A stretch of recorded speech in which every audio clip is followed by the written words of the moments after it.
ಆದರೆ ಯಾರು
ಮತ್ತೊಂದು ವರ ಏನಂದ್ರೆ ನನ್ನ ಮಗ ಭರತನಿಗೆ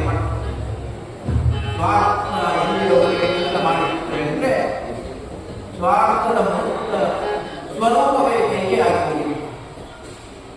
14 ವರ್ಷದ ವನವಾಸಕ್ಕೆ ರಾಮನನ್ನು ಕಳುಹಿಬಿಡಿ, ನನ್ನ ಮಗ ಭರತನಿಗೆ ಪಟ್ಟ ಕೊಡಿ. ಇದು ನಾನು ಈಗ ಆವಾಗ ನೀವು ಅಂತ ನಾನು ಕೇಳ್ತಾ ಇದ್ದೇನೆ. ಕೊಡುದಿಲ್ಲ ಅಂತ ಹೇಳಿಲ್ಲ, ಕೊಡ್ತೇನೆ ಅಂತ ಹೇಳಿದ್ವಿ, ನೆರವೇರಿಸಿ. ದಶರಥನಿಗೆ ಒಲಿಗೆ ಉತ್ತರವು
ನನ್ನ ಬಾಯಿಯಿಂದ ನನ್ನ ಕೈಯಿಂದ ನಡೆಸುವುದಕ್ಕೆ ನಿನಗೆ ಮನವನ್ನು ಕೊಡಲ್ಲ ಅಂತ ಹೇಳಿ ಬಹಳ ಪ್ರಧಾನ ಮಾತು ಒಟ್ಟಾಗಿದೆ, ಮಾತು ತಪ್ಪುವ ಸ್ಥಿತಿಯಲ್ಲಿ ಮಾತು ತಪ್ಪಿದವರೆಲ್ಲರ ಹಾಗಿದ್ರೆ ಮಾತು ನಡೆಸುವುದಕ್ಕೆ ಸಾಧ್ಯವಿಲ್ಲ.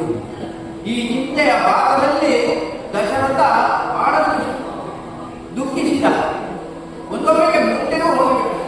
ಆ ರಾಷ್ಟ್ರೀಯ ನೋಡಿದ್ದಾರೆ ಅಂತಪುರಕ್ಕೆ ಹೋದಂತಹ ದಶರಥ ರಾಜನ ಸುಳಿದಿಲ್ಲ. ಏನು ವಿಚಾರ ಅಂತ ಹೇಳಿ ಗೊತ್ತಿಲ್ಲದೆ ಇರುವ ಕಾರಣದಿಂದಾಗಿ ಮಂತ್ರಿ ಸುಮಂತ್ರ ವಸಿಷ್ಠರ ಗುರುಗಳಾದಂತಹ ವಸಿಷ್ಠರನ್ನು ಸೇರಿಸಿಕೊಂಡು ಕೈಗೆ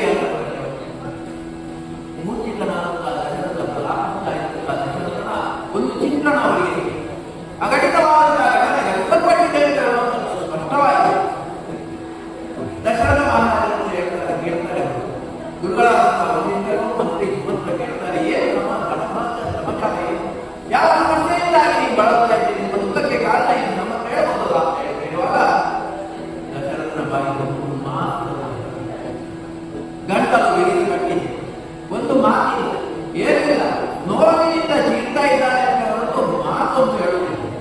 ಆಗ ಕೈಕೆಯೇ ಪ್ರಜ್ವಲಿಸಿದ್ದಾನೆ. ನನಗೊಂದು ಮಾತು ಕೊಟ್ಟಿದ್ರು, 2 ವಾರ ಕೇಳಿಕೊ. ಕೈಗೆ ಹೇಳ್ತಾರೆ, 2 ವಾರ ನಾನು ಕೇಳ್ತಾ ಇದ್ದೇನೆ, ನಡೆಸಿಕೊಡ್ತೇನೆ ಅಂತ ಮಾತು ಕೊಟ್ಟಿದ್ದಾರೆ. ಮಾತು ಕೊಟ್ಟ ಮೇಲೆ ಈಗ ಅವರಿಗೆ ಏನು ಅಂತ ಗೊತ್ತಾಗುವುದಿಲ್ಲ. ಅವರಲ್ಲಿ ತಪ್ಪಿಸುವಂಥದ್ದು ಅಂತ ಕಾಣ್ತದೆ. ಕೊಟ್ಟಂತ ಮಾತಿಗೆ ಅವರು ಈಗ ಯಾವ ಕಡೆಯನ್ನು ಕೊಡುವ ಸ್ಥಿತಿಯಲ್ಲಿ ಅವರಿಗೆ ಹೇಳಿಕೆ ಬಾಯಿ ಬರದಿದ್ದರೆ ನಾನು ಹೇಳ್ತೇನೆ ಕೇಳಿ ಅಂತ ಹೇಳಿದೆ ಸುಮಂತ್ರ. ಹಿಂದೆ ನಾನು ಕೇಳಿದಂತಹ 2 ವಾರಗಳು ಒಂದು ರಾಮನಿಗೆ ವನವಾಸ, ಇನ್ನೊಂದು ನನ್ನ ಮಗನಾದಂತಹ ಭರತನಿಗೆ ಅಯೋಧ್ಯ. ವನವಾಸ ಹೆಚ್ಚೆಂದು ದೂರ ಇಲ್ಲಪ್ಪ, 14 ವರ್ಷ. ನಾನು ಕೇಳೋದಕ್ಕೆ 14. ಕೈಗೆ ಒಂದು ಉದ್ದೇಶ ಇತ್ತು, 14 ವರ್ಷ ಭರತ ರಾಜ್ಯ ಆಡಿದ ಅಂತ ಹೇಳಿ ಆದ್ರೆ ಮತ್ತೆ ಅಧಿಕಾರ ಬಿಟ್ಕೊಡ್ಬೇಕು ಅಂತ ಹೇಳಿದೆ. ಯಾಕೆಂದ್ರೆ ನಮ್ಮ ಪುತ್ರ ಭಗವನಾಗ್ತಾನೆ ಅಂತ. ಆನಂತರ ರಾಮ ಕಾಡಿದ ನಾಡಿಗೆ ಒಂದು ದೂರದೃಷ್ಟಿ ಅಂತ ಹೇಳುವಂಥದ್ದು ಜನ ಒಪ್ಪಿಕೊಂಡಿರ್ತಾರೆ. ಕಾಲಕ್ರಮೇಣ ಜಗತ್ತು ಹೇಗೆ ಅಂತ ಹೇಳಿದ್ರೆ ಇಂಥ ಅಂಶಗಳಿತ್ತು ಅದನ್ನು ಮರೆತುಬಿಡ್ತದೆ. ಕಾಲಕ್ರಮೇಣ ಜಗತ್ತಃ ಪರಿವರ್ತಮಾನಃ, ಈ ಜಗತ್ತು ಪರಿವರ್ತನೆ ಆಗ್ತಾ ಜನ ಒಪ್ಪಿಕೊಳ್ತಾರೆ. ಸುಮಂತ್ರನಿಗಾಯಿತು ಇದು ವಿಪರೀತ ಅವಸ್ಥೆಗೆ ಇಲ್ಲ. ಪಟ್ಟಾಭಿಷೇಕಕ್ಕೆ ಮೃತ ಸ್ವರೂಪನಾಗಿ ಕುಳಿತುಕೊಳ್ಳಬೇಕಾದಂತಹ ರಾಮ ಇನ್ನೇನು ಪಟ್ಟಾಭಿಷೇಕ ಆಗ್ತದೆ ಅಂತೇಳಿ ಆಗುವಾಗ ಈ ಕೈಗೆ 2 ವರ್ಷ ಅವನಿಗೆ ವನವಾಸದ ದೀಕ್ಷೆಯನ್ನು ಕೊಡುವಂತಹ ಸ್ಥಿತಿ ನಿರ್ಮಾಣ ಆಗಿದೆ ಅಂತೇಳಿ ಬಹಳಷ್ಟು ದುಃಖಿಸಿದಂತಹ ಗುರುಗಳು ಮಂತ್ರಿಗಳು ಒಂದು ಪರಿಹಾರ ಮಾತನ್ನು ಹೇಳ್ತಾರೆ. ಕಾಡಿಗೆ ಕಳಿಸಬೇಡ ರಾಮ, ಅವನನ್ನು ರಾಜರ್ಷಿ ಮಾಡ, ರಾಮನಿಗೆ ರಾಜರ್ಷಿ ಮಾಡುವ, ಭರತ ರಾಜ್ಯ, ಭರತನಿಗೆ ಪಟ್ಟಾಭಿಷೇಕ ಮಾಡುವ, ಅವನೇ ರಾಜ್ಯ. ಸುಮಂತ್ರನಿಗೆ 2 ವೈತಳಗೆ, ನೀವೆಲ್ಲ ದಾರಿ ತಪ್ಪಿಸಲು ಬೇಡ, ನಾನು ಕೇಳಿದ ವರದಿಂದ ಯಾವತ್ತೂ ನಾನು ಒಂದು ಸ್ವಲ್ಪ ಕೂಡ ಹಿಂದೆ ಬರುವವಳಲ್ಲ, ನನ್ನ ಮಾತೆ ಹೇಳಬೇಕು. ಕೊಟ್ಟೆನೆ ಅಂತ ಹೇಳಿದವರು ಇಲ್ಲೇ ಇದ್ದಾರಲ್ಲ, ಬಾಯಿಂದ ಹೇಳ್ತೀನಿ ಕೇಳಬೇಡಿ, ಕೊಟ್ಟೆನೆ ಅಂತ ಹೇಳ್ತಾರೆ, ಭಾಷೆಯನ್ನು ಎದುರಿಸ್ತೇನೆ ಅಂತ ಹೇಳ್ತಾರೆ. ಈಗ ಅವರು ನಮ್ಮ ವಹಿಸಿದ್ದಾರೆ, ಆದ್ದರಿಂದ ನಾನು ಹೇಳಬೇಕಾಗಿ ಬಂದದ್ದು. ವಸಿಷ್ಠರು ಕೂಡ ಸಾಕಷ್ಟು ಹೇಳಿ ಸುಮಂತ್ರನಿಗಾಗಿ ಇನ್ನಿವರು ಬರುವವಳಲ್ಲ, ನೀವಿಂದ ಹೋಗುವುದು, ನಿಮ್ಮಿಂದ ಕಾರ್ಯ ಮಾಡಲಿಕ್ಕೆ ಆಗತ್ತೆ ಅಂತ ನೀವು ಹೋಗುವುದು ಅಂತ ಹೇಳಿ ಮಂತ್ರಿಯನ್ನು ಕಳಿಸ್ತಾರೆ. ವಸಿಷ್ಠರು ಹೇಳಲಿಕ್ಕೆ ಹೋದ್ರೆ ನೀವು ಅವರು ಹೇಳಿದಂತೆ, ಸುಮಂತ್ರರು ಹೇಳಿದಂತೆ ಪುನಃ ನನ್ನ ಹತ್ರ ಹೇಳೋದು ಬೇಡ, ನಾನು ಒಮ್ಮೆ ಮಾತಾಡಿದ್ರೆ ಆಯ್ತು, ಇನ್ನು ಮಾತು ಬೇರೆ ಇಲ್ಲ, ನೀವು ಸಹ ಹೋಗ್ಬೋದು. ಮತ್ತೇನು ಮಾಡೋದು? ಮಂತ್ರಿಯು ಹೋದವರು ಕಾಣಲಿಲ್ಲ, ಗುರುಗಳು ಹೋದವರು ಕಾಣಲಿಲ್ಲ ಅಂತ ಹೇಳೋದಕ್ಕೆ ರಾಮನಿಗೆ ಗೊತ್ತಾಯ್ತು, ಇದರಲ್ಲೇನೋ ಒಂದು ಕಡಿಮೆ ಆಗಿರಬೇಕು ಅಂತ ಹೇಳಿ ನೇರವಾಗಿ ಕೈಗೆ ಬಂದಿದ್ದಾರೆ. ತಂದೆ ನೆಲದಲ್ಲಿ ಬಿದ್ದು ನರಳಾಡುವುದನ್ನು ನೋಡಿ ಸುಮಂತ್ರ ಗುರುಗಳು ವಸಿಷ್ಠರು ಕೂಡ ದುಡಿಯುವುದನ್ನು ರಾಮನ ಬಂತು. ಏನು ಅಂತ ಹೇಳಿ ವಿಚಾರಿಸುವಾಗ ಸುಮಂತ್ರರು ಹೇಳಿದ್ದಾರೆ, 2 ವಾರ ಅದು ಯುವಕರು ಬೇಡಿಕೊಂಡಿದ್ದಾಳೆ, 2 ವಾರ ಈಡೇರಿಸಿದೆ ಅಂತ ಹೇಳಿ ದಶರಥ ಮಾತು ಕೊಟ್ಟ ಹಾಗೆ ಆನಂದ ಅವರು ಹೇಳಿದಂತ ಅಧಿಕಾರ ಎಂದು ಹೇಳಿದ್ರೆ ರಾಮನಿಗೆ 14 ವರ್ಷವನ್ನು ಮಾತ್ರ, ಭರತನಿಗೆ ಕೊಟ್ಟ. ನೇರವಾಗಿ ವೆಂಕಟೇಶ್ವರ ರಾಮ ಬಂದಿದ್ದಾನೆ. ಭರತನ ಅಡವಿ ರಾಜ್ಯವನ್ನು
ಕೈಕೆಯು ಸಮೀಪದಲ್ಲಿದ್ದಾರೆ.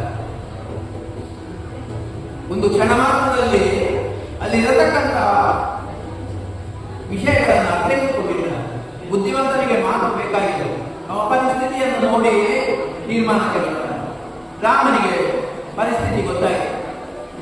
ಏನು ನಡೆದಿದೆ, ಏನು ನಡೆದಿರುವುದು, ಯಾಕಾಗಿ ಹೀಗಾಗಿತ್ತು ಎನ್ನುವುದು ಕೂಡ ರಾಮನ ವಿಶೇಷವಾದಂತಹ ಬುದ್ಧಿಶಕ್ತಿಗೆ ಹೋಗಿದೆ. ದಶರಥನನ್ನು ಉದ್ದೇಶಿಸಿ ಕೈಗೆಯಲ್ಲಿ ಹೇಳ್ತಾನೆ, ರಾಜ್ಯವನ್ನು ಭರತನೇ ಆಡಿ, ನನಗೇನು ಅಭ್ಯಂತರ ಇದೆ. ತಂದೆ ಕೊಟ್ಟಂತಹ ಮಾತು 14 ವರ್ಷದ ವನವಾಸಕ್ಕೆ ನಾನು ಹೊರಟೋಗ್ತೇನೆ. ವನವಾಸದಲ್ಲಿ ಗೋಚರಿಸುವೆನು 14 ವರ್ಷ. ನಂತರ ಏನು ಉಂಟಲ್ಲ, ರಾಜ್ಯ ರಾಜ್ಯ, ಕಾನೂನು ಮಾತ್ರ ಕಾನೂನು.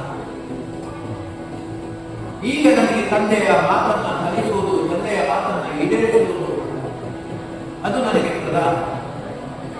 ಆದ್ದರಿಂದ ಭರತನನ್ನು ರಾಜ್ಯವಾಡುವುದಕ್ಕೆ ನನ್ನ ಯಾವ ಆಕ್ಷೇಪವೂ ಇಲ್ಲ. ಅಮ್ಮ ಒಪ್ಪಿಕೊಳ್ತೇನೆ ಅಂತ ಹೇಳಿದ್ದಾರೆ. ರಾಮ ಕೈಕೇಯಿಯನ್ನು ಹೇಳಿದಾಗ ಮತ್ತೊಂದು ಮಾತನ್ನ ರಾಮ ಈ ಸಂದರ್ಭದಲ್ಲಿ ಹೇಳ್ತಾನೆ. ಆ ಸತಿಯ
ದಶರಥನು ಬಿದ್ದು ಮುಚ್ಚಿತನಾಗಿ ಎದುರುತ್ತಿದ್ದಾನೆ.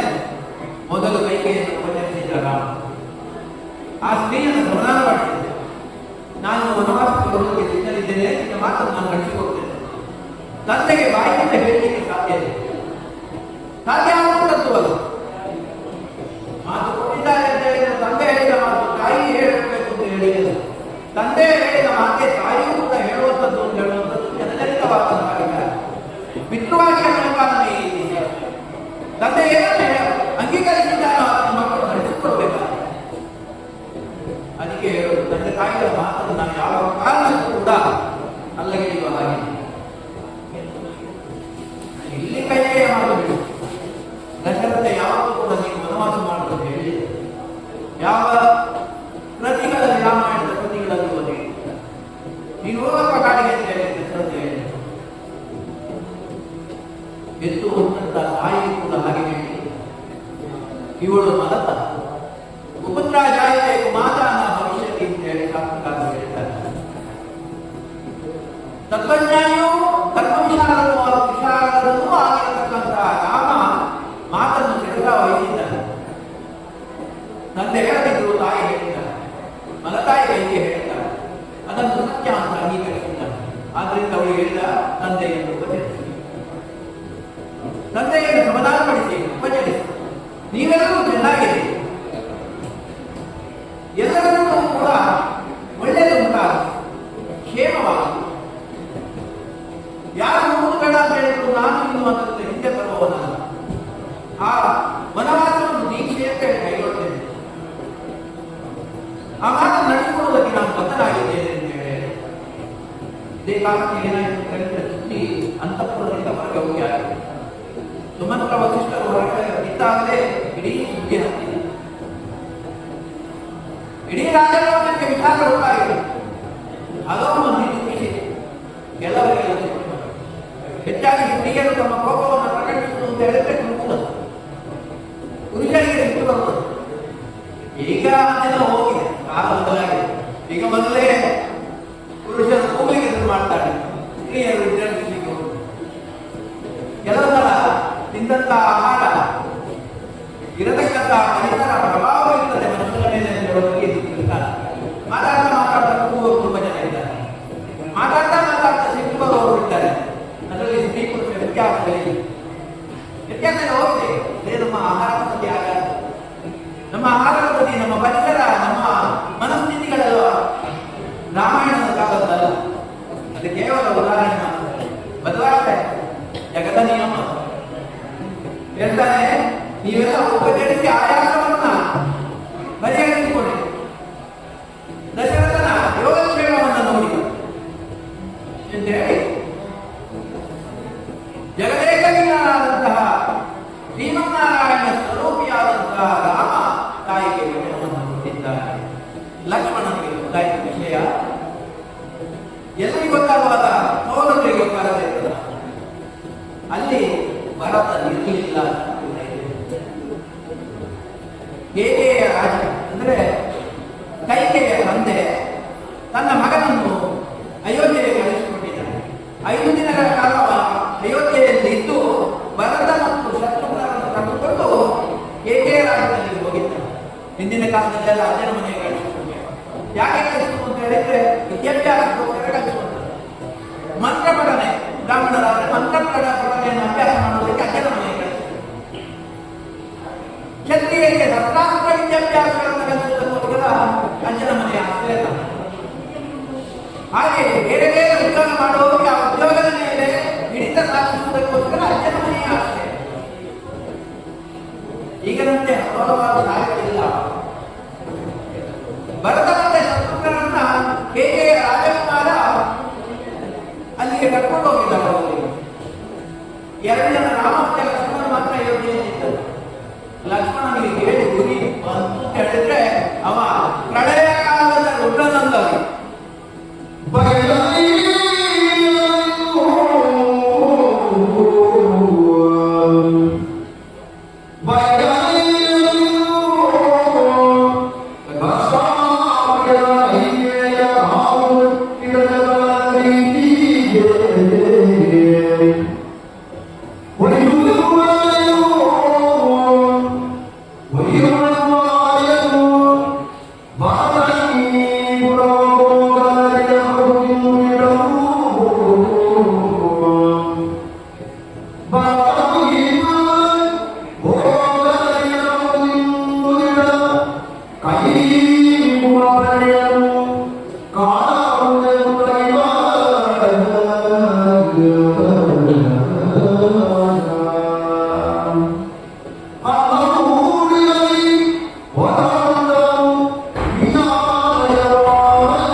ಅಂತ ಸ್ಥಿತಿಯಲ್ಲಿ ಇರತಕ್ಕಂಥ ಲಕ್ಷ್ಮಣನನ್ನ ತಮ್ಮ ರಾಮನಿಗೆ ಎಷ್ಟು ವಿಧಾನಾತ್ಮಕವಾದ ಧೋರಣೆ ಇತ್ತು, ಶಾಂತತೆಯಿಂದ ಚಿತ್ತ ಇತ್ತು ಅನ್ನೋದನ್ನು ನಾವೀಗ ಯೋಚಿಸಬಹುದು. ಅಂತ ಸಂದಿಗ್ಧ ಪರಿಸ್ಥಿತಿಯಲ್ಲಿ ರಾಮ ಹೇಳಿದ್ದು ಸಮಾಧಾನ ಮಾಡಿದ ನಮಗೆಲ್ಲ ನಮ್ಮ ಪ್ರಾರಂಭ ಕಟ್ಟಡದಲ್ಲಿ ಇರ್ತದೋ ಅದು ನಮ್ಮನ್ನು ಬೆಂಬಿಡದೆ ಹಿಂಬಾಲಿಸ್ತಾ ಇದೆ. ಆದ್ರಿಂದ ನಾವು ಏನಾಗಬೇಕು ಅಂತ ಹೇಳಿ ಆ ಭಗವಂತ ನಿರ್ಣಯಿಸಿದ್ದಾನೋ ಅದೇ ಆಗ್ತದೆ ಹೊರತು ನಾವು ಅದರಿಂದ ಬಿಟ್ಟಿದ್ದು ನಮ್ಮ ಪ್ರಯತ್ನದಿಂದ ಸ್ವಪ್ರಯತ್ನದಿಂದ ಸಾಧ್ಯ ಇಲ್ಲ. ಸ್ವಪ್ರಯತ್ನದಿಂದ ಉನ್ನತಿಗೆ ಹೋಗೋದು, ಇದ್ದ ಸ್ಥಿತಿಯಿಂದ ಮೇಲೆ ಹೋಗುವುದಕ್ಕೆ ಮನುಷ್ಯ ಪ್ರಯತ್ನ ಮಾಡೋದು, ಪ್ರಯತ್ನಿಸಬಹುದು. ಆದ್ರೆ ಆ ಇಚ್ಛೆ ಅದನ್ನು ಅನುಗ್ರಹಿಸುವಂತ ಇಚ್ಛೆ ಭಗವಂತನಿಗೆ ಮಾತ್ರ ಇರೋದು. ಸಮಾಧಾನ ತಾಯಿಯ ಮೇಲೆ ಪ್ರತಿಯೊಂದು ಕಟ್ಟ ಕೆಲಸ ಅಲ್ಲ, ಅದರಲ್ಲಿ ದೋಷ ತಟ್ಟುತ್ತದೆ. ಅಧರ್ಮ ಕಾರ್ಯವನ್ನು ಮಾಡಬೇಡ. ನಾವು ಧರ್ಮ ಜ್ಞಾನಿಗಳಾಗಿದ್ದೇವೆ. ಆದ್ದರಿಂದ ನಿನ್ನ ಕೋಪವನ್ನು ಜಯಿಸಿ ಯಾವ ಬುದ್ಧಿಯಿಂದ ಕೋಪಕ್ಕೆ ಕೊಡಬೇಡ. ಕೋಪದ ಕೈಗೆ ಸಿಟ್ಟಿನ ಕೈಗೆ ಬುದ್ಧಿ ಕೊಟ್ಟರೆ ಮನಸ್ಸು ವಿಚಲಿತವಾಗುತ್ತದೆ, ಸಿಟ್ಟಿನ ಪರಿಣಾಮ ಬೇರೆ ಆಗುತ್ತೆ. ಆದ್ದರಿಂದ ನೀನು ಧೈರ್ಯಿಸು ಹೇಳಿ ಸಮಾಧಾನ ಮಾಡಿದ. ಅದೇ ಕಾಲಕ್ಕೆ ಲಕ್ಷ್ಮಣ ಹೇಳ್ತಾನೆ, ಸಿಟ್ಟನ್ನು ನಾನು ಮನೆ ಮಾಡಬಹುದು, ನೀನು ಕಾಡಿಗೆ ಹೋಗುವುದು ನಿಶ್ಚಿತ ಅಂತ ಹೇಳಿ ಆದರೆ ನನ್ನದೊಂದು ಮಾತು